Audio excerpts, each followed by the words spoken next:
नमस्कार दोस्तों, स्वागत है आप सभी का आप सबके अपने चैनल स्वामी विवेकानंद एकेडमी में।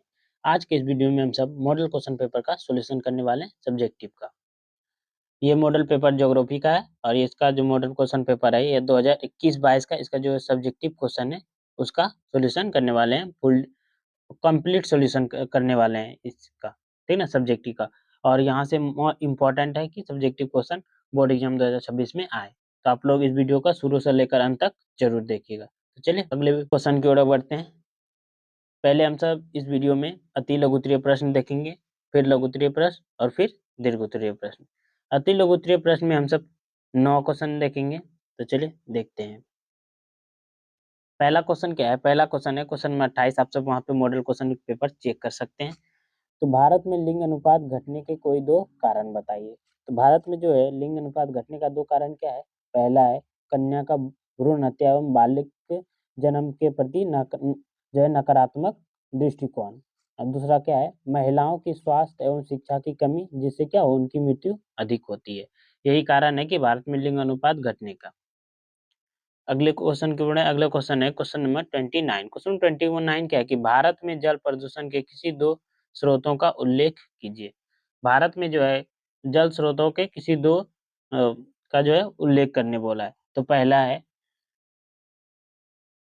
औद्योगिक अपशिष्ट का जलाशय में प्रवाह प्रवाह करना, मतलब बहा देना। देखिए उद्योग से जो कि गंदा पानी निकलता है उसको क्या करता है, जलाशय या नदी में बहा जाता है, जिससे क्या होता है जल प्रदूषित हो जाता है। दूसरा पॉइंट क्या है, घरेलू गंदे पानी तथा नालों का जो नदियों में गिराना, इससे क्या होता है, इन दोनों कारणों से ही जल प्रदूषित होता है।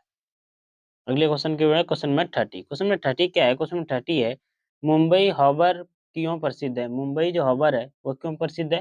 तो मुंबई हॉबर भारत के से बड़े प्राकृतिक बंदरगाह है। देखिए मुंबई हॉबर जो है भारत का जो क्या है सबसे बड़ा प्राकृतिक बंदरगाह है।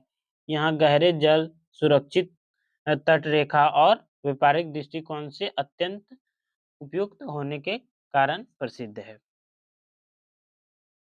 अगले क्वेश्चन की ओर है क्वेश्चन नंबर 31। क्वेश्चन 31 क्या है कि मिश्रित कृषि किसे कहते हैं? मिश्रित कृषि जो है इस किसे कहते हैं? ये क्वेश्चन मोस्ट इम्पोर्टेंट है। या फिर क्वेश्चन शॉर्ट क्वेश्चन में पूछा जा सकता है या लॉन्ग में भी या 2 नंबर में भी। जब एक ही भूमि पर फसलों की खेती के साथ-साथ पशुपालन भी किया जाता है, तो उसे क्या कहते हैं? मिश्रित कृषि कहते हैं। देखिए, जब कोई व्यक्ति एक ही एक ही स्थान पर क्या करता है? खेती के साथ-साथ क्या करता है? पशुपालन भी करता है, तो उसे क्या कहते हैं? मिश्रित कृषि कहते हैं। यह कृषि पद्धति यूरोप देश में अधिक प्रचलित है और यह कृषि कहाँ किया जाता है? तो यह कृषि अधिकतर यूरोप देश में किया जाता है। अगले क्वेश्चन की ओर है क्वेश्चन नंबर 32। क्वेश्चन नंबर 32 क्या है कि स्थानांतरित कृषि अथवा झूम कृषि का क्या अर्थ है? तो स्थानांतरित कृषि या झूम कृषि वह पद्धति है जिसमें वनों को जलाकर खेती की जाती है। देखिए, स्थानांतरित कृषि या जो झूम कृषि है यह वह कृषि है जिसमें क्या वन को जलाकर वहाँ पर खेती किया जाता है और कुछ वर्ष वो भूमि की उर्वरता घटने पर किसान दूसरे स्थान चला जाता है। देखिए वहाँ पर कुछ स्थान तक खेती करता है और जब भूमि का उर्वरकता जो शक्ति है वो घट जाता है तब क्या करता है किसान दूसरे स्थान पर चले जाते हैं।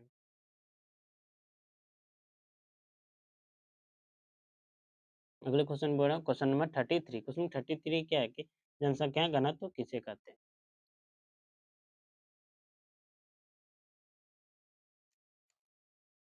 चलिए इसका उत्तर है किसी क्षेत्र के प्रति वर्ग किलोमीटर में रहने वाले लोगों की संख्या को क्या कहते हैं? जनसंख्या घनत्व कहते हैं।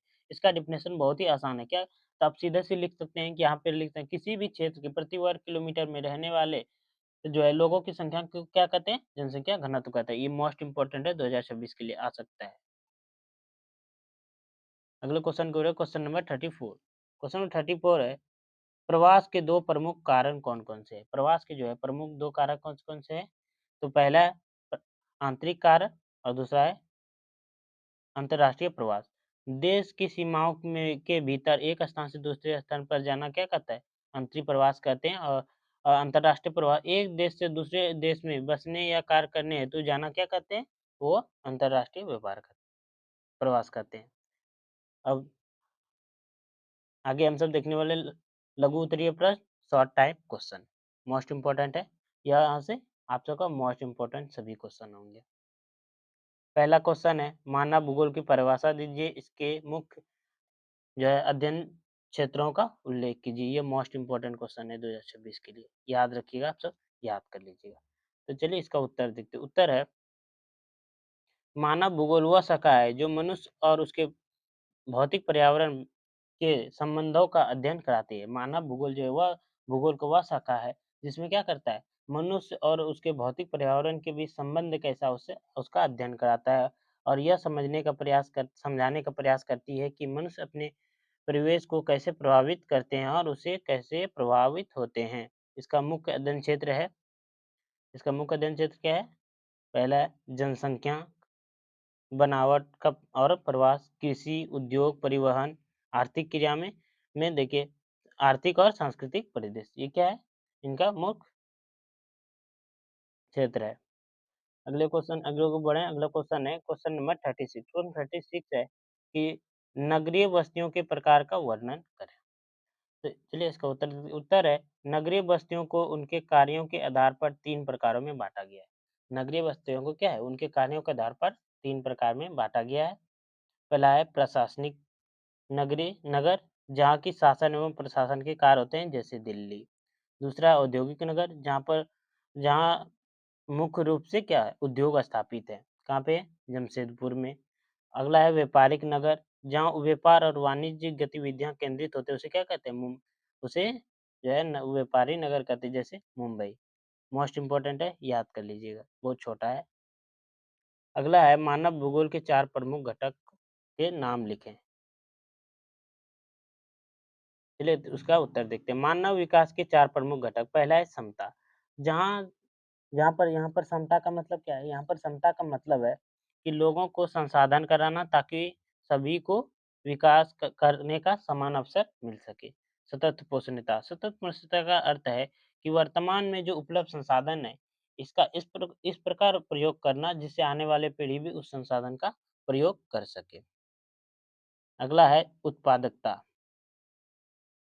तीसरा नंबर क्या है? उत्पादकता। जहाँ उत्पादकता का अर्थ है कि सभी लोगों को सक्षम बनाना ताकि संसाधनों का जो उपयोग अच्छे से किया जा सके और ज़्यादा से ज़्यादा लोग इसका लाभ उठा सकें। अगला है सशक्तिकरण। सशक्तिकरण का मतलब है पिछले पिछड़े हुए सॉरी यहाँ पे गलती हो गया है, पिछड़े हुए लोगों को सक्षम बनाना ताकि वह भी अन्य लोगों की तरह संसाधन का उपयोग कर सके। ये कितना आसान भाषा में, आप सबको याद भी करना नहीं पड़ेगा। अगला क्वेश्चन है क्वेश्चन नंबर 38। क्वेश्चन 38 जनांकीय संक्रमण सिद्धांत की विभिन्न अवस्थाओं का वर्णन करें। पहला है जनांकीय संक्रमण जो सिद्धांत है उनके अनुसार किसी देश की जनसंख्या वृद्धि 3 अवस्थाओं में से गुजरती है। प्रथम अवस्था जन्म दर मृत्यु दर दोनों अधिक, जनसंख्या स्थिर है। दूसरी अवस्था में क्या है? मृत्यु दर घटती है, जन्म दर उच्च रहती है। जो है इससे क्या जनसंख्या जो है तीव्र से बढ़ती है। अगला क्या है? अगला है तृतीय अवस्था है जन्म दर और मृत्यु दर दोनों कम हो जाती है, जनसंख्या वृद्धि धीमी हो जाती है। इससे क्या होता है? जनसंख्या वृद्धि धीमी हो जाती है। अगले क्वेश्चन के बाद क्वेश्चन नंबर 39। क्वेश्चन 39 है नीतिवाद और संभववाद में अंतर स्पष्ट कीजिए। मोस्ट इंपोर्टेंट क्वेश्चन है 2026 के लिए, आ सकता है और इस बार मॉडल पेपर में भी आया 2026 के मॉडल के पेपर में। क्या है कि नीतिवाद और संभववाद में अंतर। तो पहले देखेंगे नीतिवाद और या निश्चयवाद का अंतर। तो इस विचारधारा के अनुसार, निश्चयवाद विचारधारा के अनुसार मनुष्य की सभी क्रियाएं क्या है? प्राकृतिक द्वारा नियंत्रित है। इस विचारधारा के अनुसार मनुष्य क्या है? प्रकृति का दास है। उसे इस विचारधारा में प्राकृतिक सर्वशक्तिमान माना गया और निश्चयवाद विचारधारा में क्या है? प्राकृतिक को सर्वशक्तिमान माना गया और मनुष्य को एक निष्क्रिय कारक माना गया था। अगला पॉइंट है कि इस विचारधारा के समर्थक है रीटा, डेडजल, कुमारी सेमपुल आदि। ठीक। अब देखते हैं संभववाद। संभववाद इस विचारधारा के अनुसार मनुष्य अपने पर्यावरण में परिवर्तन करने में सक्षम है, कर सकते हैं, प्राकृतिक संसाधनों का उपयोग कर सकते हैं अपने लिए। इस विचारधारा में मनुष्य को प्राकृतिक की तुलना में अधिक महत्व दिया गया है। और संभववाद विचारधारा में क्या है कि निश्चयवाद विचारधारा के जो थे जैसे कि प्राकृतिक के के बदले में मनुष्य के क्या है? अधिक महत्व दिया गया है। दिया गया है। इस विचारधारा में प्रकृति को निष्क्रिय कारक माना गया है और संभववाद में क्या है, इस प्रकृति को निष्क्रिय कारक माना गया है। इस विचारधारा के समर्थक है वाइडल्डी, लाप्लास और फेब्रे। मोस्ट इंपोर्टेंट क्वेश्चन है, याद कर लीजिए। अगला क्वेश्चन है क्वेश्चन दीर्घ उत्तरीय प्रश्न। वर्षा जल संचयन किसे कहते हैं, या कि वर्षा जल संभर किसे कहते हैं? वर्षा जल संचयन के आर्थिक और सामाजिक मूल्यों को विवेचना करें। देखिए यहाँ पे वर्षा जल संग्रह पूछे या वर्षा जल संचयन या संभर, तो एक ही आंसर है। तो देखिए वर्षा जल को एकत्रित करके भविष्य के उपयोग हेतु संरक्षण की प्रक्रिया को वर्षा जल संचयन कहते हैं। देखिए वर्षा जल को एकत्रित करके भविष्य के उपयोग के हेतु सुरक्षा करने की प्रक्रिया को क्या कहते हैं? उसको कहते हैं जल संचयन। यह जल संरक्षण को ही सबसे प्रभावी विधि है, और यह क्या है, जल संरक्षण का सबसे प्रभावी विधि है। अब देख लेते हैं जल जल संरक्षण के आर्थिक मूल्य क्या है। तो भूजल स्तर में वृद्धि होती है, संचयन व पेयजल की उपलब्धता बढ़ती है और कृषि उत्पादन में सुधार होती है। अगला है सामाजिक मूल्य। सामाजिक मूल्य, जल संकट वाले क्षेत्रों में राहत मिलती है, समाज और जागरूकता और सहयोग की भावना विकसित होती है और पर्यावरण संरक्षण में मदद मिलती है। इससे क्या होता है, पर्यावरण संरक्षण में मदद मिलता है, समाज और जो में जागरूकता और सहयोग की भावना विकसित होती है, जल संकट से जहाँ उसको राहत मिलता है। अगला क्वेश्चन है क्वेश्चन नंबर 41। भारत में जल विद्युत पर एक संक्षिप्त निबंध लिखें।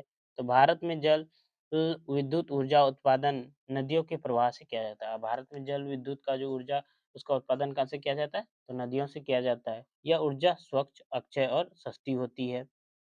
भारत में भाखाड़, नागल, टिहरी, हीराकुंड, नागार्जुन सागर जैसी जो है प्रमुख जो है जल विद्युत परियोजना है। जल विद्युत से देश के ग्रामीण क्षेत्रों में बिजली पहुंचाने, उद्योग के संचालन और सिंचाई में सहायता मिलता है। अगले क्वेश्चन की बढ़े, क्वेश्चन नंबर 42। 42 क्या है कि भारत में खनिजों का संरक्षण क्यों आवश्यक है और हम उनका संरक्षण किस प्रकार कर सकते हैं? ये क्वेश्चन मोस्ट इंपोर्टेंट है 2026 के लिए। भले ये क्वेश्चन उल्टा-उल्टा के दे सकता है, लेकिन आने का बहुत ही अधिक चांस है। तो देख लेते हैं उत्तर इसका। प्राकृतिक जो खनिज प्राकृतिक संसाधन है, यह सीमित मात्रा में उपलब्ध है। खनिज जो क्या है, प्राकृतिक संसाधन है, बट ये क्या है, एक सीमित मात्रा में है। इनका अत्यधिक दोहन भविष्य के लिए संकट उत्पन्न कर सकते हैं।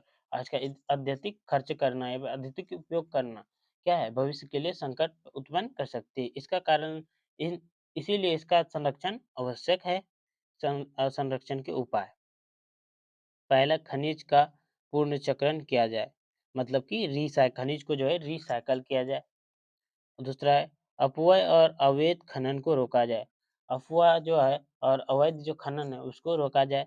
और तीसरा पॉइंट है वैकल्पिक ऊर्जा स्रोत, जैसे कि सौर पवन को अपनाया जाए। वैकल्पिक जो ऊर्जा केंद्र है जैसे सौर ऊर्जा, पवन ऊर्जा, इसको अपनाया जाए, जिससे क्या है खनिज जो है संरक्षित किया जा सके। खनिजों के संतुलन और योजनाबद्ध उपयोग पर ध्यान दिया जाए और खनिजों का जो उपयोग है तो संतुलित किया जाए और योजनाबद्ध उपयोग पर ध्यान दिया जाए।